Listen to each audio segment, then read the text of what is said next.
Ceux qui ne le sont pas déjà, soyez tous bénis. Ceux qui veulent l'être encore, on dit Amen. Alléluia. Amen. Tout le temps difficile depuis le début, on dirait, de transitionner dans la parole, parce que le Seigneur, on dirait qu'il n'a pas l'air de se bordrer, qu'on n'est pas une armée ici ce matin, mais il se manifeste, qu'on soit 2, 3, 4, 5, 6, ça n'a comme pas d'importance pour lui. Même si on n'a pas le plus beau décor, puis qu'on n'a pas de machine à fumer encore, puis de petits sambons, puis de jeux de lumière extraordinaires, on dirait que ça ne le dérange pas tant que ça. Pour moi, il n'y a pas grand-chose qu'on peut faire qui peut l'impressionner avec le setup qu'il y a au ciel. C'est comme si notre cœur, c'était comme suffisant pour lui. C'est comme si, peu importe les notes qui sortent de notre bouche, ça n'a pas tellement d'importance pour lui. Pas vraiment plus que quand nos enfants nous parlent ou chantent pour nous, on s'en fout de comment ça sort. Le simple fait qu'ils posent leur regard sur nous, le simple fait qu'ils viennent vers nous, le simple fait qu'ils nous tendent la main, le simple fait qu'ils nous regardent avec leurs yeux d'amour, c'est suffisant généralement pour toucher le cœur de n'importe quel parent. La Bible dit, si donc méchants comme vous l'êtes, à combien plus forte raison notre Père Céleste a ce regard-là quand il pose sur nous. Méchants comme on peut l'être. Par la grâce de Dieu, si Jésus est venu nous rencontrer, on l'est beaucoup moins maintenant qu'on l'a déjà été. Pas vous autres, je sais que vous étiez parfaits, mais mettons ceux qui sont nés pécheurs et qui ont eu besoin d'un sauveur. Depuis ce temps-là, ce Père Céleste-là, il nous a réadoptés dans la bonne famille. Et quand on vient vers lui, peu importe dans quel état on vient vers lui, il nous voit comme un père qui accueille un enfant. Puis dans la parabole du fils prodigue qu'on a dans Luc, c'est extraordinaire de voir que dès le moment où le père a vu son fils, c'est lui qui est parti courir pour le rejoindre. Il n'a pas tenu compte de ce que le fils avait fait. Le passé, c'est le passé. Ce qui compte, c'est que tu reviens à la maison. Et puis une fois que tu es là, j'ai le pouvoir de rattraper toutes tes erreurs. C'est ce Dieu-là qu'on sert.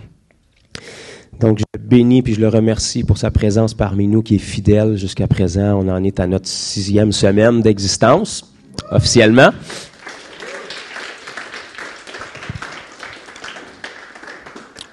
Donc, c'est merveilleux, puis on est vraiment excités de voir ce que le Seigneur en réserve. C'est le fun quand tu n'as aucune idée de ce que tu fais, tu es sûr que c'est le Seigneur qui fait les choses. Amen. Donc, ce matin, avant qu'on donne la place à mon Père, si le Seigneur le veut bien, je voulais qu'on fasse quelque chose qui me tient beaucoup à cœur et que j'ai déjà partagé dans les semaines précédentes. Ici, à l'Église Fondation, on veut vraiment avoir une culture du témoignage. Donc, on veut se réjouir de ce que le Seigneur fait. On est très bon pour se réjouir de ce qu'il a fait. Donc, il a donné sa vie pour nous, c'est merveilleux. Il nous a sauvés, c'est le plus beau des cadeaux. L'idée, c'est que si c'est efficace pour toi, puis tu l'as rencontré, ce Jésus-là, il n'est pas censé d'avoir arrêté de faire de quoi depuis ce temps-là. Parce qu'il est vivant, il est actif au siècle des siècles. Donc, quand on reçoit ce Jésus-là dans nos vies, il devrait produire constamment des témoignages. Donc, on veut s'efforcer le plus possible à chaque semaine de partager des témoignages ici. Si on fait bien notre travail, ça va être chaque personne qui va pouvoir en partager. Parce qu'il n'est pas censé d'avoir des squads d'élite dans une église. On a tous le même Jésus, puis on a tous la même puissance. On n'a pas toutes des capacités d'enseignement, mais ça change pas l'amour et la présence de Dieu dans nos vies. Donc, si on est actif, puis on obéit à ce que le Seigneur veut pour nous, on devrait avoir des témoignages à partager. Donc, ce matin, il y a une sœur qui va nous en partager quelques-uns. J'aimerais, avant d'oublier, vous en partager quelques-uns aussi pour vraiment venir renforcer quelque chose que je veux beaucoup mettre de l'avant ici, à l'Église. Je veux juste vous informer que c'était pas mon idée. Je l'ai pris de Jésus, là. C'est l'idée de faire des disciples. Donc, je n'étais pas assez intelligent pour arriver à quelque chose de même, fait qu'il a pensé avant moi. Mais comme il m'a transmis l'information, je m'efforce de la vivre puis de la transmettre aussi. Donc, juste pour vous montrer vraiment l'efficacité puis la puissance du disciple-là quand on fait notre travail. Cette semaine, j'ai eu l'opportunité, je crois que c'était jeudi soir, de me rendre dans un CHSLD pour prier pour une personne qui était là-bas, parce que j'avais été invité par sa fille, que je connais pas du tout, mais elle, semblerait qu'en cherchant des réponses pour sa maman a fait un AVC, ACV en tout cas, quelque chose de pas bien là l'an passé, puis ça l'a laissé avec toute une partie un côté de son corps paralysé. Donc, apparemment, ça, c'est pas pratique, là, quand tu as qu'un côté qui marche. Donc, elle est en CHSLD, puis sa fille, bien évidemment, comme tout bon enfant, désire le mieux pour sa mère. Donc, je crois que cette fille-là est tombée sur des vidéos sur Internet de nous. Et puis, dans son entourage, elle avait un ami à qui elle a parlé de ça, puis ça s'est adonné que cette personne-là, c'est quelqu'un qu'on avait rencontré dans un parc en 2017, où est-ce que pendant 2 à 3 heures de temps, il y a des jeunes qui passaient dans le parc puis qui étaient guéris un après l'autre. Donc, ça avait eu tellement un gros impact en 2017. On a eu je pense, 50 000 visionnements Facebook de ces vidéos-là qu'on avait fait, et pendant près de 1 ou 2 mois de temps, il y avait tellement de gens qui nous écrivaient qu'on faisait juste indiquer où est-ce qu'on était à Granby, à quel parc, de telle heure à telle heure, et toute la journée, il y a des gens de partout qui venaient nous rencontrer dans ce parc-là. J'avais invité tous les frères et sœurs que je connaissais pour m'aider parce que c'était au-delà de mes capacités. Donc ça, on a fait ça pendant presque tout l'été 2017. Et puis parmi tous ces jeunes-là qui sont passés, il y en a un qui avait été guéri, je crois que c'était au dos, qui connaissait cette femme-là. Donc, il lui a parlé de ça, et puis elle nous a contactés, puis on est allé, parce que le Seigneur a dit aller. Donc, on s'est rendu dans le CHSLD, et puis on s'est rendu dans la chambre pour prier pour la dame. La dame est en grosse douleur de morphine depuis plusieurs mois. Ils ont été obligés de lui arrêter la morphine parce qu'ils ne pouvaient pas lui en donner trop. En 2 fois qu'on a prié, ses douleurs sont toutes parties dans son lit, dans son dos, dans ses épaules. Ensuite, on a commencé à prier pour son côté paralysé. Elle a commencé à sentir des picotements puis de l'engourdissement partout dans le côté de son corps. Elle a commencé à sentir comme des pulsions de froid dans son pied. Je vous dirai pas que j'ai vu ses membres bouger avant qu'on quitte. Par contre, on a prié pour elle pour ça. Elle a été vivement touchée. Puis après ça, je suis tombé sur le cas de sa fille. Parce que c'était une victime pour la grâce de Dieu, parce qu'elle était présente. Fait que je savais que le Seigneur voulait la toucher. Donc, j'ai commencé à parler avec elle. Je lui ai demandé si elle avait des besoins. Et puis, elle avait des gros problèmes de dos inconnus depuis l'âge de 15 ans. Et puis, elle a un travail assez physique aussi qui n'aide pas à ça. Donc, on a prié pour elle. Le Seigneur Jésus l'a guérie. Elle avait plus qu'1 pouce de débalancement au niveau de ses jambes. Sa jambe a sorti devant ses yeux. Elle a été vraiment surprise. Et puis après, je sentais qu'il fallait que je prie pour elle au niveau spirituel aussi. Puis en priant pour elle, le Seigneur m'a comme donné un download d'une partie de sa vie. Donc, je lui ai partagé. Quand je lui ai lâché les mains, elle me regardait un peu en panique. Puis elle a dit, comment ça que tu sais ça? J'ai dit, très cher, moi, je sais absolument rien parce que c'est la première fois qu'on se voit. Mais le Dieu que je sers... J'ai pris ça quelque part dans ma Bible. Le Dieu que je sers, qui t'a créé, qui t'a conçu, qui t'a tissé dans les profondeurs de la terre, qui connaissait tous les jours qui t'étaient destinés avant qu'aucun d'eux n'existe, lui te connaît. Donc ça, dans son langage à elle, comment ça que tu sais ça? Dans mon langage à moi, ça veut dire, partage-moi donc l'Évangile. Fait qu'on a saisi l'opportunité, donc je lui ai partagé le message de l'Évangile à elle, à sa mère qui était là, évidemment. Et puis j'ai eu l'opportunité de prier pour elle. Elle a été les yeux dans l'eau tout le long qu'on a été là. Et puis je leur ai donné chacun une Bible avant qu'on quitte. Donc c'est une semence qui a été mise sur une autre semence qui avait été mise. Donc j'attends son retour au niveau des progressions de l'état de santé de sa maman d'ici 1 semaine. Puis elle aussi, mais qu'elle ait retesté, elle a fait des efforts physiques pour retester son état à elle. Mais ça a été vraiment bénissant de pouvoir semer dans leur vie. Et souvent, on sous-estime le pouvoir des semences. Mais parce que ça fait tellement longtemps qu'on fait ça, de plus en plus, on tombe sur des gens qui ont déjà reçu des semences dans le passé. Et c'est comme ça qu'on commence à se construire une récolte. C'est quand on met des semences qu'on met des semences. Donc, gloire à Dieu, puis je prie vraiment pour cette jeune femme-là et puis sa maman, que le Seigneur, bien évidemment, restaure pleinement leur corps. Ce qui est merveilleux, mais on s'entend qu'un corps, ça a une durée de vie d'à peu près 100-120 ans. Au-delà de ça, ce que le Seigneur veut, c'est vraiment rejoindre leur cœur puis changer leur éternité. Et puis ça n'a pas de valeur. Donc, merci Dieu pour ce qu'il a fait. Et puis, je pourrais en raconter plein d'autres. Là. Je vais laisser du temps un petit peu à ma sœur. Je suis allé au garage au début de la semaine passée aussi. Fait que je me suis dit, c'est sûr que c'est orchestré par le Seigneur, ça, aller au garage. Fait que pendant que j'étais au garage, les 2 techniciens qui travaillaient sur mon auto, ça donnait que c'était des Espagnols. Fait que j'ai dû sortir mon espagnol de voyage. Et puis, je leur ai parlé. Puis, il y en a un des 2 qui avait des besoins, qui était blessé depuis 8 ans. J'ai prié pour lui. Le Seigneur Dieu l'a guéri. Donc, c'est agréable d'avoir une expression de surprise en espagnol. Il essayait de convaincre l'autre qui était guéri puis qui avait plus mal. Donc, mon espagnol étant limité, je leur ai donné juste ce que je pouvais. Et puis, je mets ça entre les mains du Seigneur par après. Mais il y a une église espagnole qui se rassemble ici dans le même bâtiment. Donc, je les ai informés de ça. On va voir ce que le Seigneur va faire, puis je leur ai remis des contacts aussi. Donc, à n'importe quel moment que vous êtes, il faut comprendre que quand on est un ambassadeur de Christ, on n'est pas en visite puis en touriste nulle part. On est envoyé puis appointé. Sois conscient, quand tu t'en vas faire ton épicerie, c'est pas vraiment ton épicerie que tu t'en vas faire. Tu es mandaté dans une épicerie pour répandre le royaume de Dieu. Tes achats, c'est juste un front, mais en réalité, il y a un autre plan qui est derrière. Donc, quand on a cette mentalité-là, ben on reste aiguillé puis éveillé à ce que le Seigneur veut pour nous. Je vais inviter notre sœur Isabelle, si elle veut nous partager quelques témoignages de sa semaine. Peut-être pas tout, parce que quand on a des bons disciples, ça finira plus les témoignages. Merci. Super. Merci. Ça a été une merveilleuse semaine, je dirais, pour moi. Le Seigneur répond à mes prières. Mon cœur, c'est vraiment que le Québec soit à Jésus. C'est vraiment ça, puis je pense que c'est le vôtre aussi. Puis toutes mes prières, tout ce que je fais, c'est en fonction de ça. Puis, ma semaine a commencé samedi après le culte. On est allé chez mon beau-fils, le fils à Jean-François, mon mari, puis pour célébrer la fête de notre petite fille, et sa grand-maman était là. Alors, je me suis approchée de sa grand-maman, puis j'ai commencé à jaser avec elle, puis elle m'a annoncé qu'elle avait un cancer qui était revenu. Ça faisait 14 ans qu'elle était en rémission, cancer du sein. Donc, j'ai saisi l'occasion avec JF pour prier pour elle, puis on l'a fait devant tout le monde. Puis il y a eu un gros silence quand on a prié pour elle. Un silence de genre tout le monde te regarde, puis ils comprennent rien de ce que tu fais. Puis moi, je suis partie travailler après. Fait que j'ai laissé JF avec le reste. Ensuite, lundi, on jasait avec mon frère Steve et Steph, puis on voit un monsieur qui sort de son pick-up avec une genre de marchette. Il y avait un bandage au genou.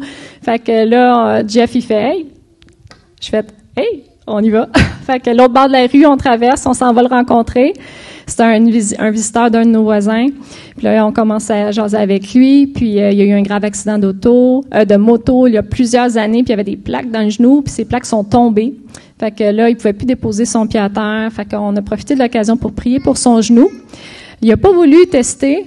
Il avait peur. Mais on a pu annoncer l'Évangile. On a découvert que son ex-femme était chrétienne. Il avait déjà entendu parler de Jésus. Fait qu'on savait que Jésus venait juste lui semer à nouveau dans son cœur.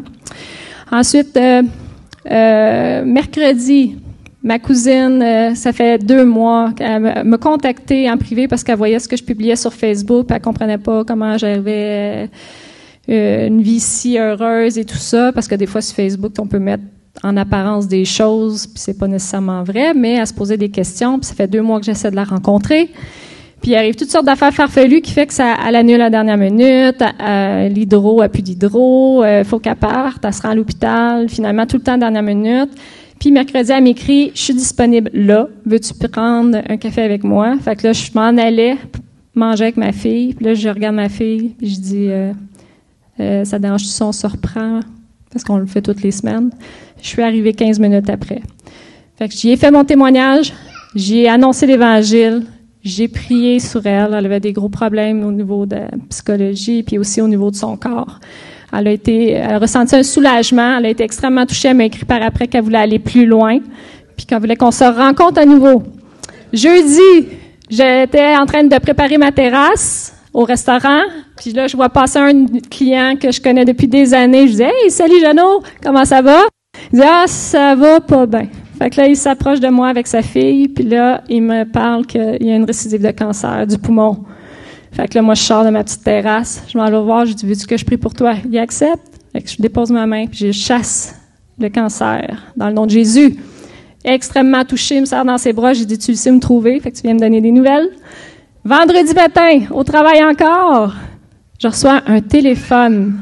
Je reçois un téléphone d'un couple qu'on a évangélisé au parc avec Julie et Sarah quand on a fait notre sortie d'évangélisation, là, 3 semaines environ, à qui j'avais donné ma petite carte, puis j'avais dit, tu sais, si tu veux entendre plus parler de Jésus, ben appelle-moi, puis on va t'accompagner. Fait qu'il m'a appelé, puis il m'a dit, je veux entendre parler plus de Jésus. Fait qu'on prend un rendez-vous, puis on va aller le rencontrer.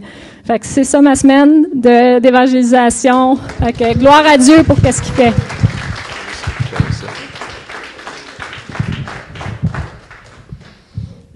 Alléluia! Moi, je trouve ça plus excitant que se morfondre dans notre coin, mais je vous laisse décider ça, mais ça, c'est accessible pour chaque personne. puis tu n'as même pas le temps de t'ennuyer puis d'avoir des problèmes quand tu te soucies des problèmes des autres. Parce qu'il y en a beaucoup dans notre société, des problèmes. Hein. Les réseaux sociaux sont bons pour les camoufler, là, mais si tu creuses un peu, les problèmes sont là. Et puis, nous, en tant qu'ambassadeurs de Christ, on doit être conscient que la solution, c'est pas le gouvernement, c'est pas le marché boursier, c'est pas n'importe quel mode qui va apparaître. Il y en a une solution, puis c'est 5 lettres. Jésus. Puis ça, c'est nous qui l'avons. Amen. Donc, sans plus tarder, je voudrais accueillir le patriarche, l'ancien des temps, un des plus vieux évangélistes du Québec, sinon le plus vieux. Personnellement, ça fait près de 40 ans que je le connais. Je suis vraiment privilégié. C'est sûr qu'on a une relation vraiment intime et puis qu'on est très familier, mais au-delà de ça, ça change aucunement le respect que j'ai pour mon père. Au-delà du fait que c'est mon père, j'ai du respect pour tous ceux qui ont fait un œuvre dans notre nation. Si vous pensez que notre nation va mal aujourd'hui, puis c'est vrai qu'elle va mal, ça change. Soyez encouragés, les chiffres changent parce qu'on commence à faire notre travail. Mais si vous pensez que ça va mal ici au Québec, imaginez-vous 50 ans en arrière comment c'était quand personne n'avait fait le travail avant. Il y a des gens qui ont bûché fort, il y a des gens qui ont travaillé, il y a des gens qui ont fait avec ce qu'il y avait. Mon père, c'est pas le seul, mais c'est un de ceux-là. Et puis l'avantage qu'on a, c'est qu'on a le privilège de l'avoir presque un siècle plus tard avec nous encore. Et puis on veut vraiment pas élever un homme, mais on veut élever la valeur de ce que le Seigneur a placé dans un homme, puis les expériences qu'il a apprises. La parole nous enseigne ce qu'on doit faire, mais elle nous met aussi en garde sur ce qu'on ne doit pas faire. Et quand on parle avec des gens qui ont de l'expérience, bien, leur expérience peut nous servir à ça aussi. Donc, on veut vraiment valoriser le don que le Seigneur a placé dans chacun, incluant dans mon papa. Donc, je vous inviterai à l'accueillir ce matin. Bertrand Bouchard.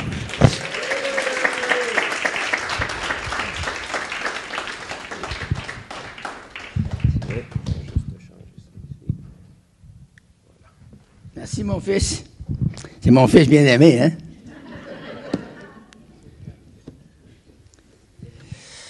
Alléluia! Amen. Mais il y en a qui connaissent Jésus, ici.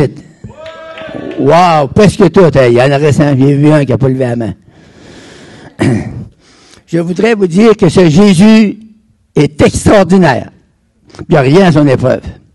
Puis moi, là, j'ai vu toutes sortes de choses dans ma vie chrétienne. Ça fait depuis 1956. En juin 1956 que le Seigneur m'a sauvé, il a changé ma vie. J'étais un mauvais guéluron. Le Seigneur, il a fait de moi un enfant de Dieu. C'est merveilleux, hein? Ce matin, le problème que vous avez, il n'est pas assez gros pour Jésus. Jésus peut le solutionner. Puis même, là, quand j'ai rentré ici un matin, je savais qu'il allait y avoir de quoi qui allait arriver. Ça a commencé déjà. Sans qu'on parle, on a juste chanté « Louer le Seigneur » et Dieu a commencé d'agir. La délivrance est pour vous. La guérison est pour vous. Le salut est pour vous. La puissance surnaturelle est pour vous. Alléluia! Oh, les dégâts! Oh, mais ça, la parole de Dieu, c'est tellement profond. C'est tellement merveilleux. C'est tellement glorieux que juste à s'approcher dans cette ambiance d'amour et de grâce, on peut ressentir même des frissons sur notre peau. Mais ça, c'est la présence de Dieu qui est au milieu de nous. Hey, es-tu assez fort, mon micro? Mais ça, il faut que je crique dedans. C'est correct? Bon, OK, merci.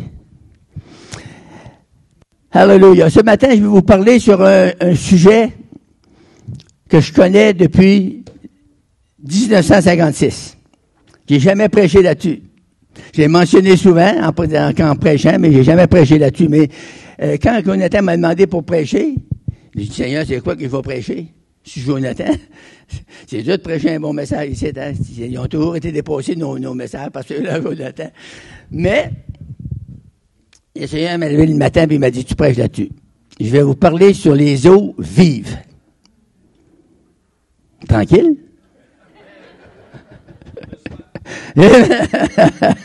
Gloire à Dieu. Alléluia. Pour ce faire, on va aller dans l'Évangile selon Saint Jean, chapitre 7, de verset 37 à 39. Merci, Seigneur.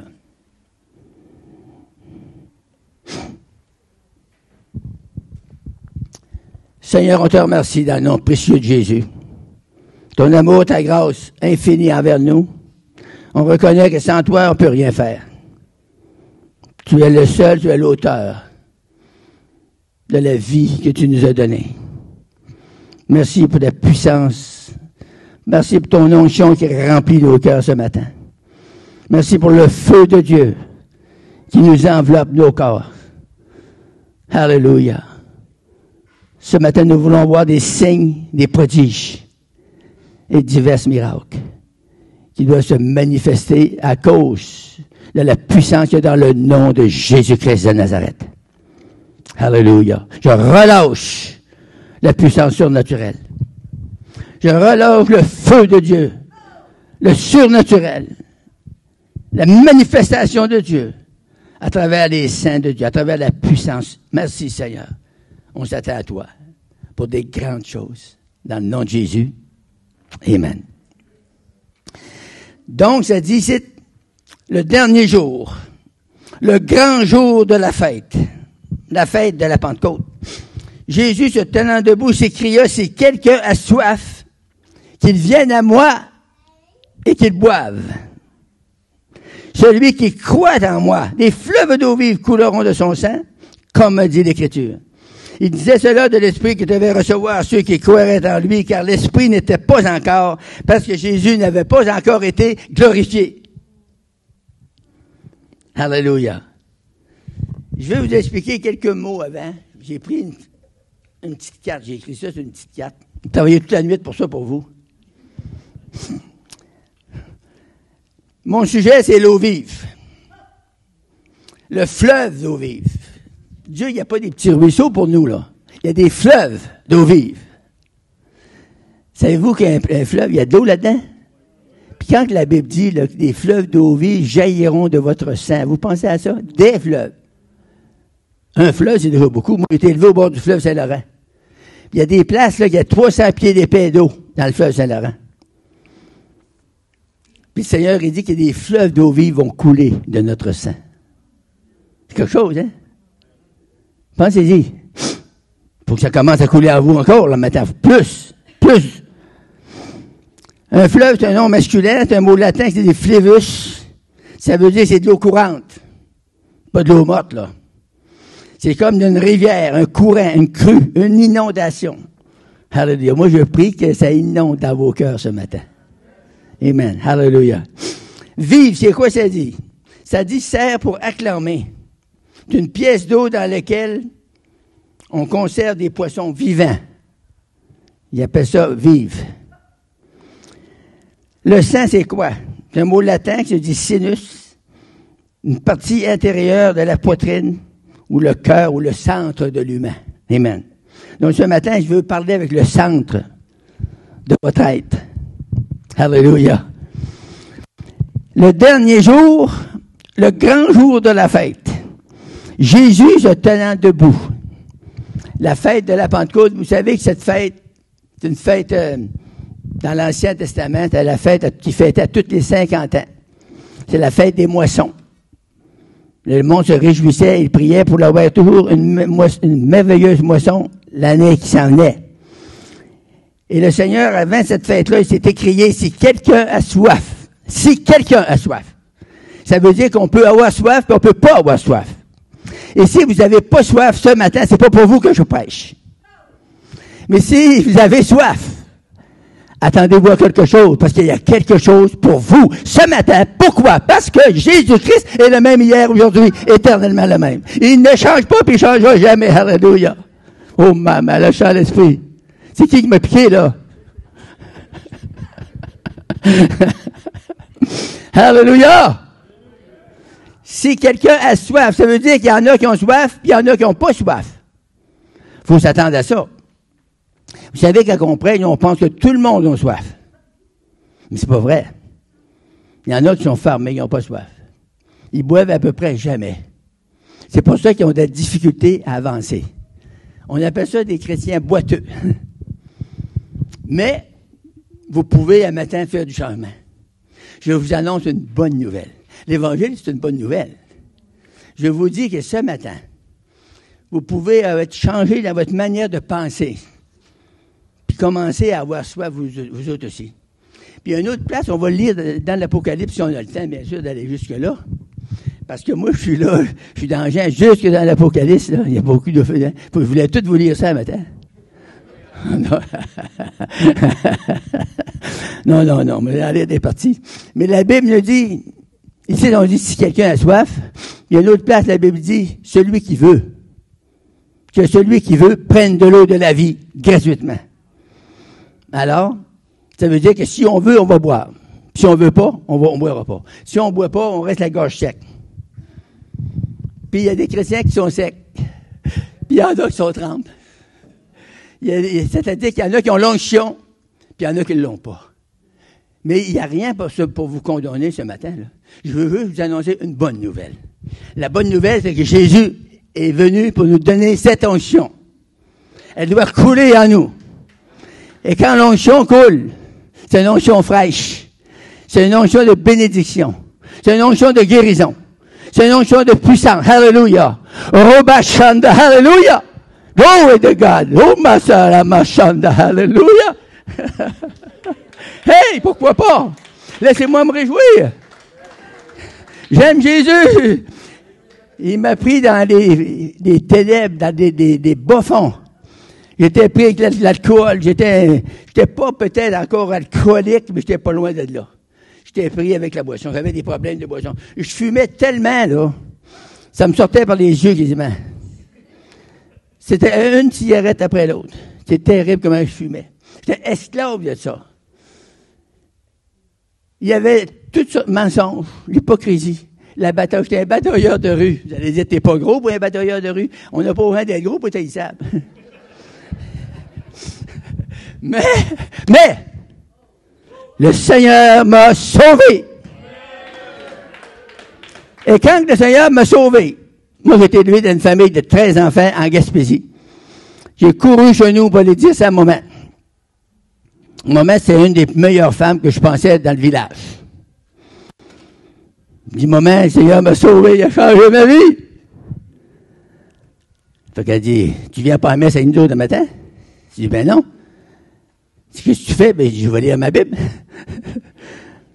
Mais elle dit, là, il y a un ou deux dans la maison, là. Elle dit, les autres sont tous partis à la messe. Ben, elle dit, toi, t'es là. Puis moi, j'ai resté pour faire le dîner, mais moi, j'ai resté pour lire ma Bible. Elle pleurait, faisait des cris. C'est pour dire, pareil, comme les démons peuvent envahir des gens, des captifs. Mais il y a une délivrance pour chacun de nous. Il y a une délivrance pour ceux qui la veulent.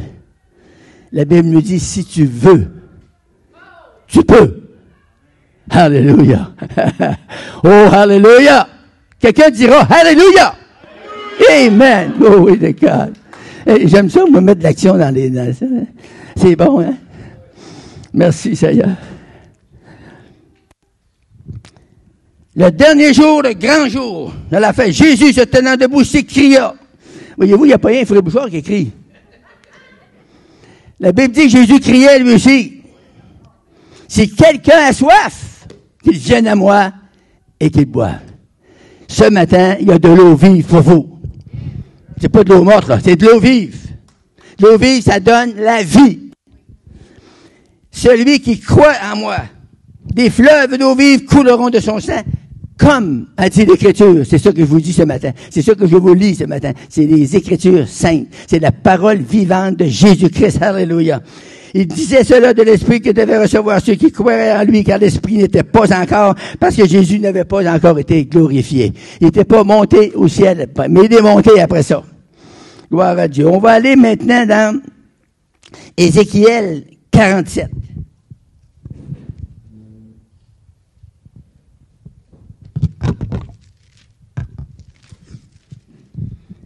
À partir du verset 1, il y a un torrent, là. On parle d'eau ce matin, on parle d'eau vive. Ici, dans l'Ancien Testament, à peu près comme 750 à 800 ans avant Jésus-Christ, la Bible nous dit qu'il y avait un torrent qui sortait du temple, le temple de Dieu. Il me ramena vers la porte de la maison, et voici de l'eau sortait sous le seuil de la maison, à l'Orient, car la face de la maison était à l'Orient. L'eau descendait du côté droit de la maison au midi de l'autel. Il me conduisit par le chemin de la porte septentrionale et il me fit faire le tour par dehors jusqu'à l'extérieur de la porte orientale. Et voici l'eau coulait. Alléluia. Avez-vous hâte que l'eau arrive jusqu'à vous? La Bible dit, ça coule, là. L'eau coule. Lorsque l'homme s'avança vers l'Orient, il avait dans la main un cordeau. Il mesura 1000 coudées. Puis il me fit traverser l'eau et j'avais de l'eau jusqu'aux chevilles. C'est-tu assez? C'est pas assez, hein? Vous ne pouvez pas nager dans l'eau jusqu'aux chevilles. Ça représente 7-8 pouces d'eau. Donc, vous ne pouvez pas nager dans ça. Mais là, il a mesuré un autre 1000 coudées. Il mesura encore la coudée qui me fit traverser l'eau. J'avais de l'eau jusqu'aux genoux. Vous ne pouvez pas nager non plus avec l'eau jusqu'aux genoux. C'est un peu plus. C'est l'expérience de chacun de nous ce matin. Il y en a qui ont l'eau aux chevilles, puis ils restent là. Je ne sais pas si vous comprenez ce que je veux dire. Tu sais, il y a des chrétiens, ils donnent une petite poussée quand ils sont sauvés, là. Ils ont pogné comme une expérience. Là, ils sont contents, là. Ils disent, on est dans l'eau, là, puis ils restent là, tout le temps. Vous les rencontrez 10 ans plus tard, ils sont encore l'eau aux chevilles. Ils ne sortent pas de l'expérience. C'est toujours la même affaire. C'est bon, mais il y a mieux. Ce matin, on veut pas ce qui est bon, on veut ce qui est mieux. Oh oui, hallelujah. Là, il dit, il mesura encore le coudée et j'ai traversé, j'avais de l'eau jusqu'au rang. C'est pas pire. Troisième expérience. Tu marches dans l'eau, t'avances, plus t'avances, plus il y en a épais, là, t'es rendu au rang, mais tu peux pas aller bien loin non plus avec ça. Si tu restes là, ben, il va t'en manquer pour nager. Tu comprends-tu? Il va absolument t'en manquer. Puis tu vas l'apprendre d'où? Tu vas l'apprendre dans le torrent. Le torrent, c'est la parole. C'est illimité. Vous pouvez, plus que vous avancez dans la parole du Seigneur, plus que vous êtes dans l'onction. Plus que vous avancez dans l'eau. Plus vous avancez profondément, plus vous êtes bénis, plus vous allez bénir les autres autour de vous. Oh! Je prêchais à Montréal une fois, au-dessus d'un hôtel. J'avais déjà prêché là, puis il m'avait dérangé parce que l'hôtel en bas, les gars, quand il y était une trentaine, 35, 40 gars dans l'hôtel, dans le bar, puis qui buvaient, puis qui parlaient, nous autres, on était en haut. Fait que, ils nous dérangeaient quand que je prêchais, ils nous dérangeaient. Mais ce soir-là, on était à peu près 125 chrétiens. Puis le Seigneur, il m'a dit, tu vas parler là-dessus à soir. Fait que je donne l'écriture que j'allais parler. J'ai pas eu le temps de prêcher. Comme que j'avance près de la tribune, la puissance de Dieu est tombée. Toute l'assemblée. 125 personnes sont mis à crier et à danser. Ça criait tout, puis ça broyait, ça dansait, ça parlait en langue, ça faisait tout. Moi, j'avais pas le contrôle de rien, là. J'ai perdu le contrôle. Le Seigneur, il a pris le contrôle. Il n'y a rien de mieux. Là, tout d'un coup, 2 polices qui sont arrivés. Ils ont eu des rapports. L'hôtel, ils ont fait des rapports. Là, j'étais content. Vous m'avez dérangé la semaine passée, mais là, c'est moi. Alléluia! Fait que là, les policiers ils arrivent, puis ils ont dit, c'est qui est boss ici? Fait que là, ben, les gars, ils ont dit, c'est lui. Fait que les policiers s'en viennent me trouver, ils ont dit, c'est vous qui est boss? Je dis, ben non. Je dis, il est le boss. Mais il était en haut, il était là. Il cherchait le boss. Mais c'était vrai que le boss était en haut. Il dit, arrête ça de suite. Les policiers disent, hey, monsieur, un instant, là. Arrêtez-les, vous autres. Moi, je touche pas à ça. C'est Dieu qui bénit ce monde-là, là. Tu as déjà vu 125 personnes toucher, danser, crier sur la puissance de Dieu comme ça? J'ai rien fait, moi, là. J'ai même pas prêché encore. Et là, il dit, ben, moi non plus, je toucherai pas à ça. Ils ont gardé 5 minutes, puis ils ont pogné à la porte, tout ça, d'aller. Ouais, ben Dieu! C'est ça que le Seigneur veut faire. Alléluia. Alors, l'eau jusqu'au rang, ça commence. Mais ça dit, il mesura encore 1000 coudées. C'est encore avant, hein? Dieu veut agir au milieu de son peuple. Dieu veut agir au milieu de vous. C'était comme un torrent que je ne pouvais traverser, car l'eau était si profonde qu'il me fallait nager. C'était un torrent qu'on ne pouvait traverser. Dieu veut, toutes les fois qu'on se réunisse, il veut agir par son esprit. Il veut que la puissance qui émane de son esprit puisse se manifester à travers nous dans la salle. Quand Dieu agit, là, il ne agit pas à travers des chaises. Est-ce que vous êtes là? Il agit à travers vous et moi. Sans ça, il n'agirait pas. Dieu il agit avec ses créatures. Il nous a créés à son image, puis à sa ressemblance. Quand je me regarde dans le miroir, j'ai de la misère à croire ça.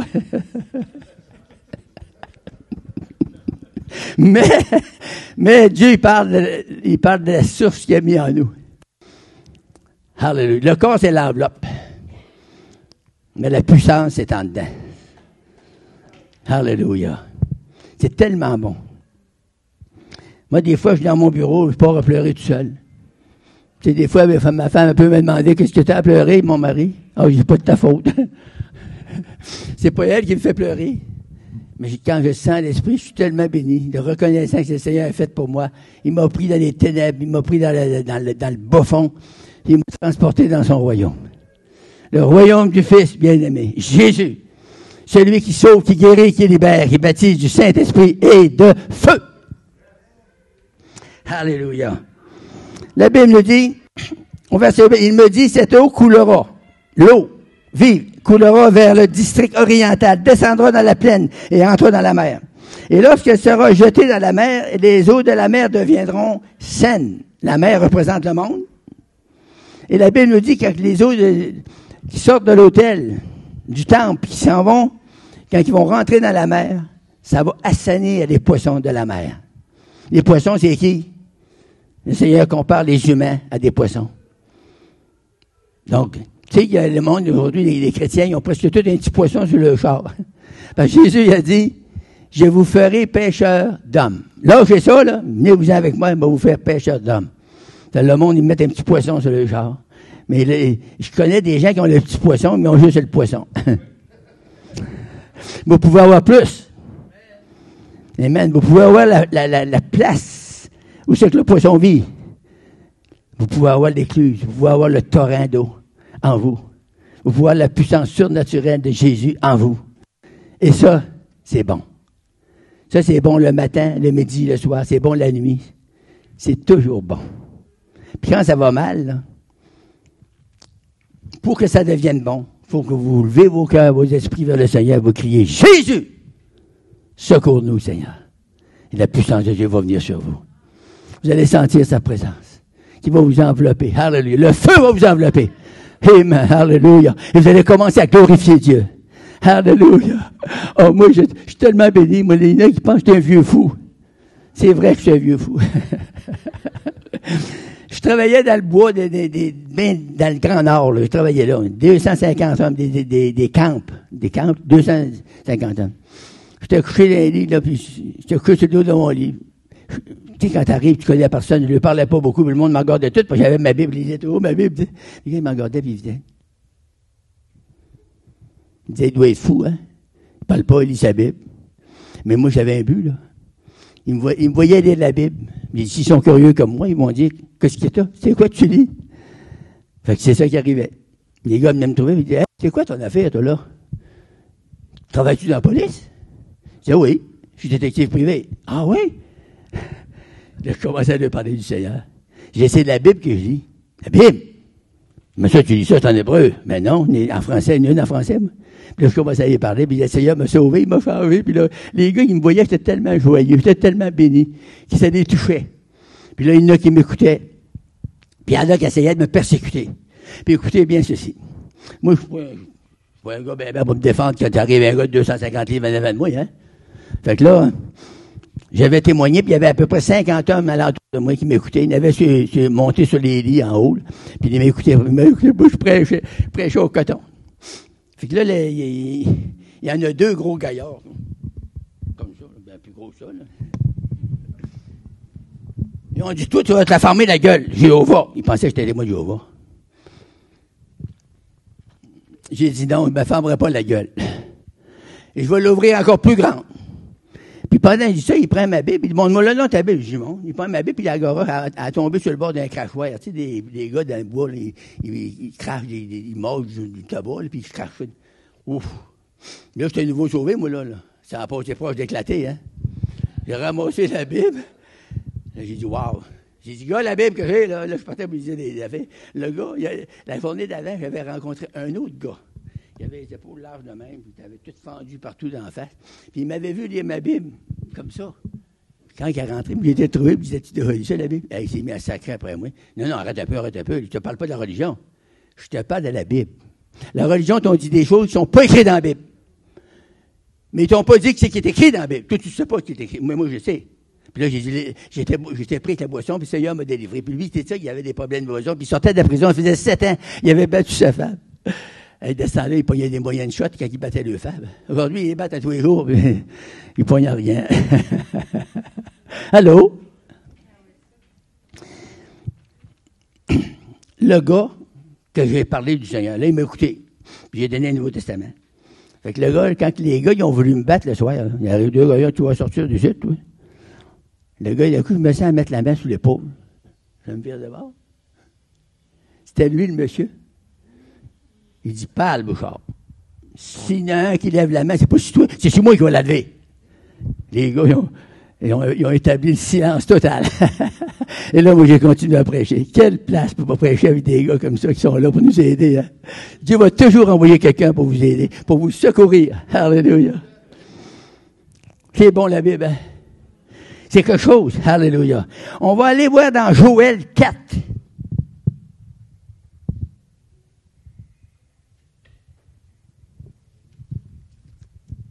« 4,18. Ça dépend de la version. Il y a des versions, c'est 3, là, mais d'autres, dans ma Bible, moi, c'est 4.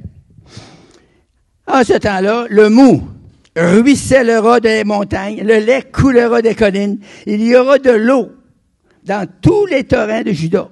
Une source sortira aussi de la maison de l'Éternel et arrosera le vallée de Sittim. L'eau, ce matin, va sortir de la maison de l'Éternel. Moi, je trouve là, que c'est tellement une belle place qu'on a ici. Hein? Quand on rentre ici, là, juste à rentrer ici, pensez qu'est-ce qu'on vient faire. On vient adorer le Seigneur, le Sauveur qui nous a sauvés. On vient l'adorer en esprit et en vérité. Puis vous avez vu ce matin une démonstration sans qu'on touche à personne. Dieu se manifeste en rentrant ici. Tenez-vous prêts. Soit que vous êtes là pour une délivrance, soit que vous êtes là pour une guérison. Si vous n'êtes pas sauvé, là, vous pouvez être sauvé. Vous pouvez sortir la même porte que vous avez rentrée, puis vous allez dire, « Hey, le Seigneur a changé ma vie.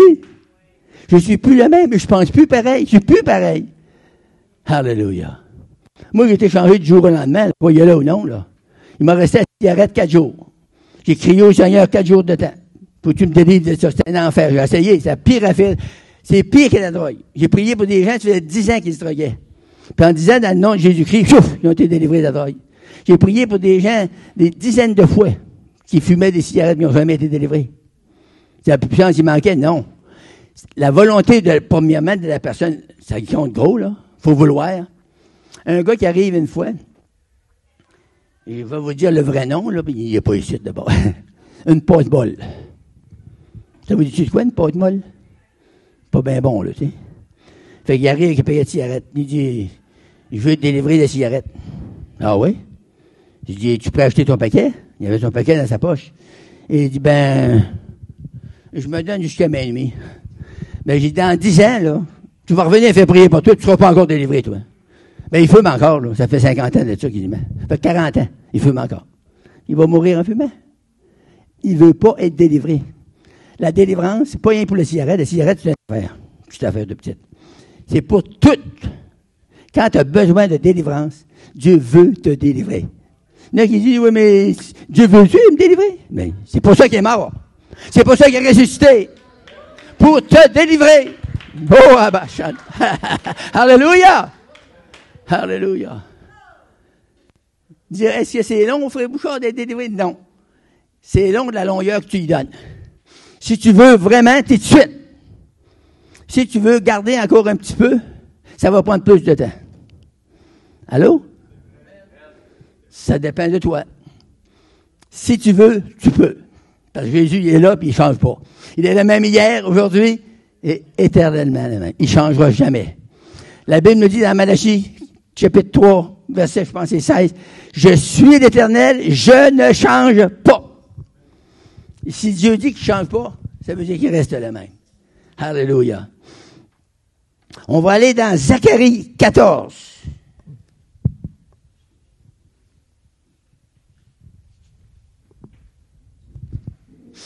Zacharie 14. Wow! Verset 8, on peut lire le 9 avec. En ce jour-là, des eaux vives sortiront de Jérusalem et couleront vers la mer orientale, moitié vers la mer occidentale.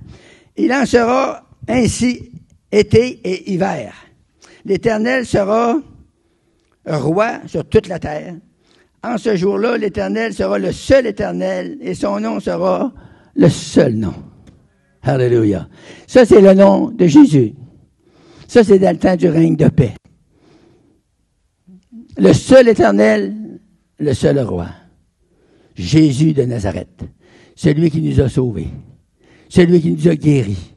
Moi, j'avais de l'arthrite, des rhumatismes inflammatoires. Je sais pas s'il y en a qui connaissent ça. Dans les années 50 que j'ai été sauvé, moi, les docteurs m'avaient dit à Clova, ça se guérit pas, M. Bouchard. Les rhumatismes inflammatoires, ça se guérit pas. On va vous donner une pilule à vie. Donc, il m'avait donné une prescription à vie. Mais j'ai jamais été dans la pharmacie avec. T'en allé dans une église chrétienne. J'ai dit, les autres, ils m'ont dit que j'étais pris à vie. Pouvez-vous faire quelque chose? Le pasteur, il dit, rien là. Il dit, es-tu prêt? J'ai dit, oui, monsieur. Je suis prêt. Il m'a mis à Madelfond, puis il a dit, au nom de Jésus-Christ, sors de cet homme. En disant ça, il y a une chaleur qui a descendu à travers moi. Puis l'arthrite, puis les rhumatismes inflammatoires ont disparu avec la puissance de Dieu. J'ai jamais ressenti ça. Oh! Est-ce que j'ai le droit de crier? Est-ce que j'ai le droit de m'exciter? Est-ce que j'ai le droit de courir? Oh, c'est merveilleux.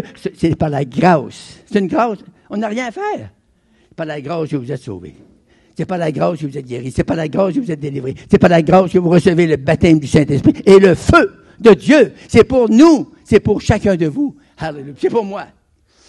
Amen. Si je m'excite un peu, là, eh bien, réjouissez-vous. Je suis vraiment béni. Puis de vous voir en avant de moi m'écouter. Même des fois, ma femme a de la misère à m'écouter. Elle dit que je parle trop. Gloire à Dieu. Gloire à Dieu. Alléluia. Jean 4.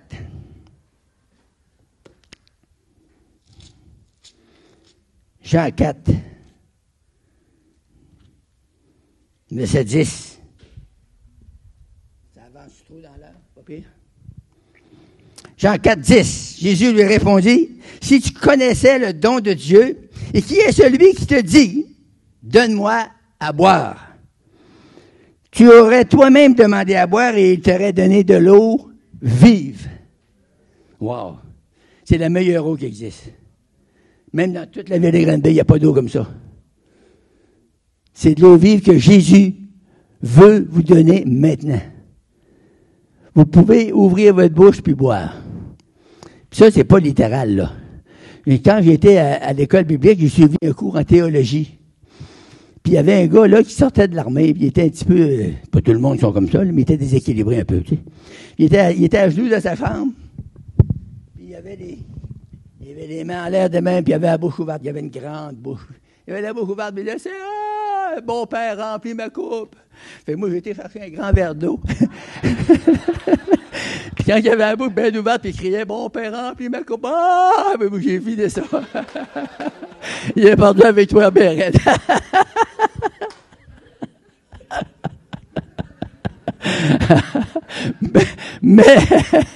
mais Dieu veut remplir notre coupe. Absolument. Alléluia. J'étais un joker, j'étais un petit joueur de tour, mais c'était toutes des petites affaires. Gloire à Jésus.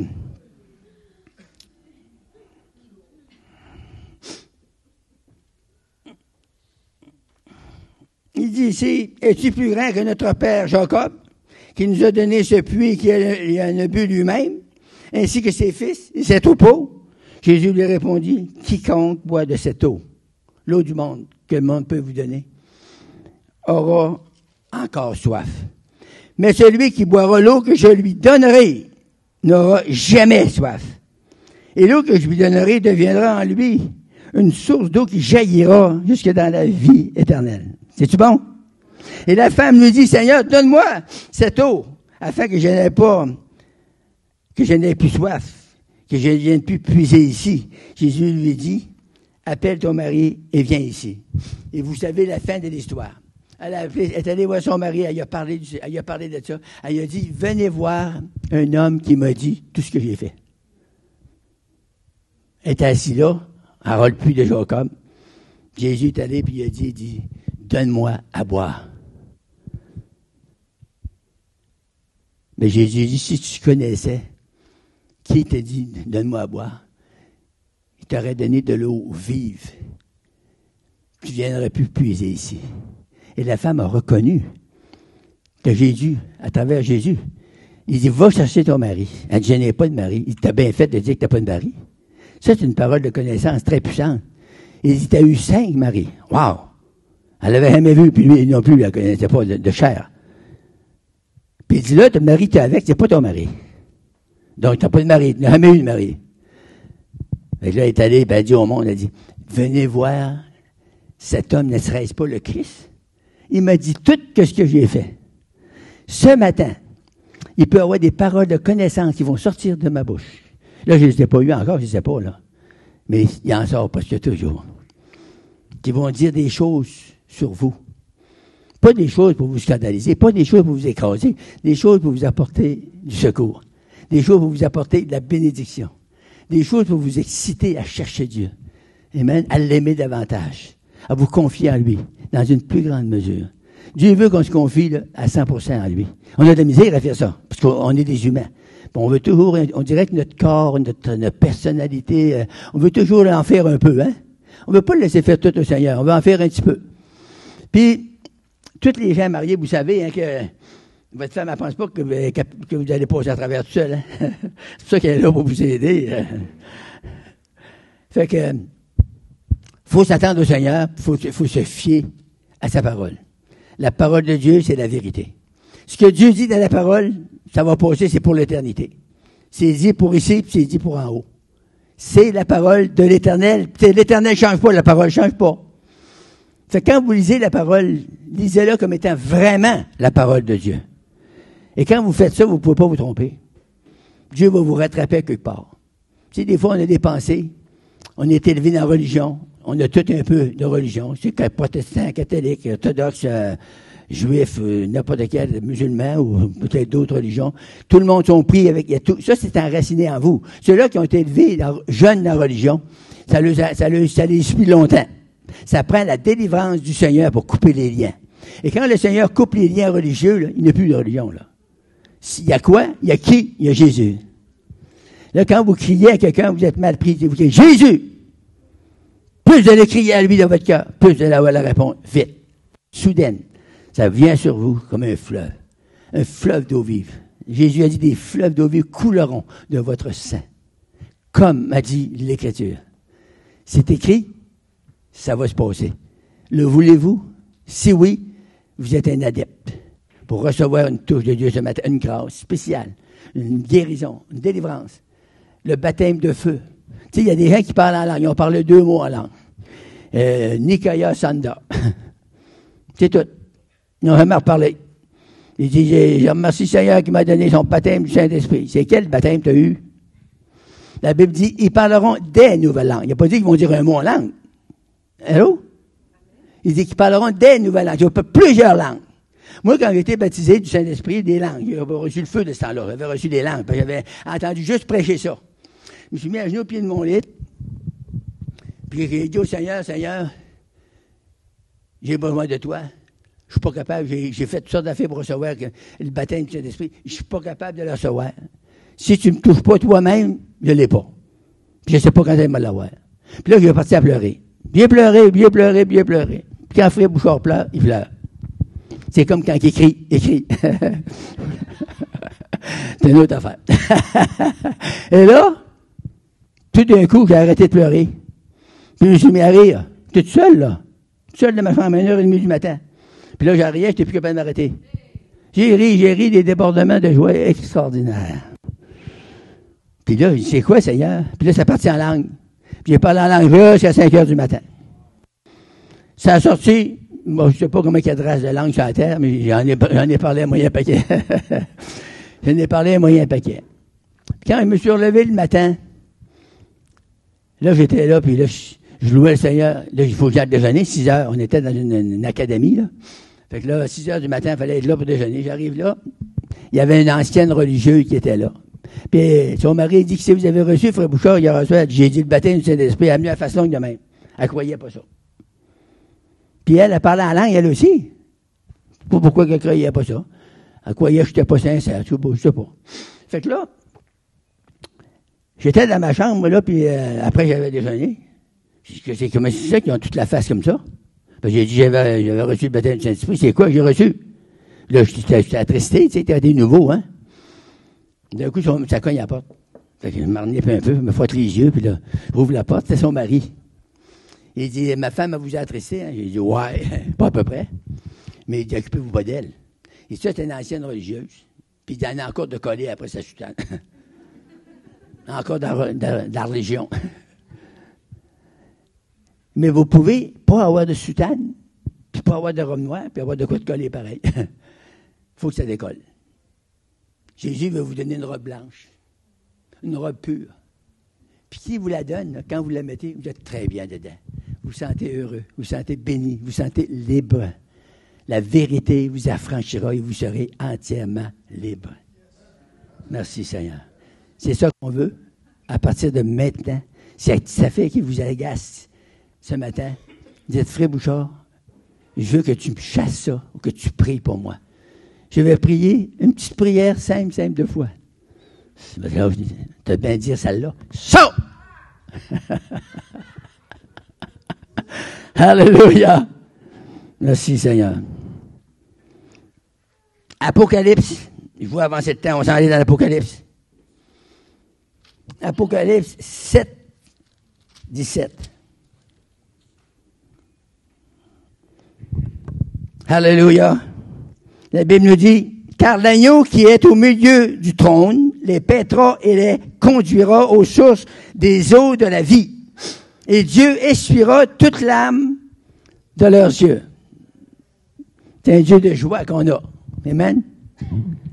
Il va essuyer toute l'âme de nos yeux. On va s'en aller dans 22, dans les chapitres d'Apocalypse. C'est pas dur, hein? Bon, là, on va terminer avec ça. Et il me montra un fleuve d'eau de la vie, limpide comme du cristal, qui sortait du trône de Dieu et de l'agneau. Au milieu de la place de la ville et sur les 2 bords du fleuve, il y avait un arbre de vie, produisant 12 fois des fruits, rendant son fruit à chaque mois, et dont les feuilles ne servaient à la guérison des nations. Alléluia. La Bible dit, il n'y aura plus d'anathème. Le trône de Dieu et de l'agneau sera dans la vallée, dans la ville. Ses serviteurs le serviront et verront sa face. Son nom sera sur leur front. Il n'y aura plus de nuit. Ils n'auront pas besoin ni de larmes ni de lumière, parce que le Seigneur Dieu les éclairera. Ils régneront au siècle des siècles. Et on va lire le verset 17. Wow. On va terminer avec ça. Et l'Esprit et l'épouse disent, viens. Et que celui qui entend dise, viens. Et que celui qui a soif, que celui qui a soif vienne. Et que celui qui veut prendre de l'eau de la vie gratuitement. Voyez-vous là? Celui qui entend. Premièrement, il faut avoir des oreilles pour entendre. Celui qui a soif. Il y en a on n'a pas toujours soif. Hein? Des fois, on a soif, des fois, on n'a pas soif. Dans la vie spirituelle, c'est la même chose. Des fois, on s'assied dans les réunions, on se sent sec, comme un poteau de téléphone planté sur une digue de roche. Mais il y a d'autres fois, on sent l'onction en rentrant. Mais c'est pour ça que le Seigneur a dit, celui qui a soif. Il y en a qui n'ont pas soif, il y en a qui ont soif. Que celui qui veut, c'est une autre affaire. Il y en a qui disent, moi, là, Bouchard, je ne suis pas capable d'entendre pas tout. Tout ne recevra pas maintenant. Mais si tu dis, moi, Bouchard, ça ne me fait rien de qui ça vient, c'est écrit dans la Bible. Tu vas recevoir un matin. Si tu veux. Prendre de l'eau de la vie gratuitement. Alléluia. Adieu la carte. Dieu vous bénisse. Ce matin, je vous ai apporté la parole sur la source d'eau vive. La source vivante. Jésus est vivant. Et lorsque son Église, qui est vivante, se rassemble, il veut manifester quoi? La vie. Et cette vie est en lui, en Jésus. Je suis la résurrection et la vie. Fait que ce matin, je l'ai, Jésus. Oui. Mais tu as besoin d'une touche encore de lui. Plusieurs de nous, là, on a besoin d'une touche du Seigneur. Comment ça se donne, la touche? La Bible dit, ils imposeront les mains aux malades. Ça, c'est une méthode. Il y a beaucoup d'autres méthodes, mais il y a une des méthodes, ils imposeront les mains aux malades, et les malades mourront. Les malades seront guéris. Alors, on va faire ça matin. On a un peu de temps, Joe? Oh, de l'éternité. Ouais, là, c'est sûr qu'il n'y a plus personne qui va sortir malade. On a l'éternité pour prier. Fait que si vous avez un besoin spirituel, moral, physique, émotif, financier, et plus, on va prier pour vous. Une petite prière de foi. Écoutez bien ce que j'ai dit. On va prier une prière de foi. Il y a des prières mortes, il y a des prières secs, puis il y a des prières ointes. Si on prie une prière qui est ointe de l'esprit, c'est une prière de foi. Ça va agir en vous. Pourquoi?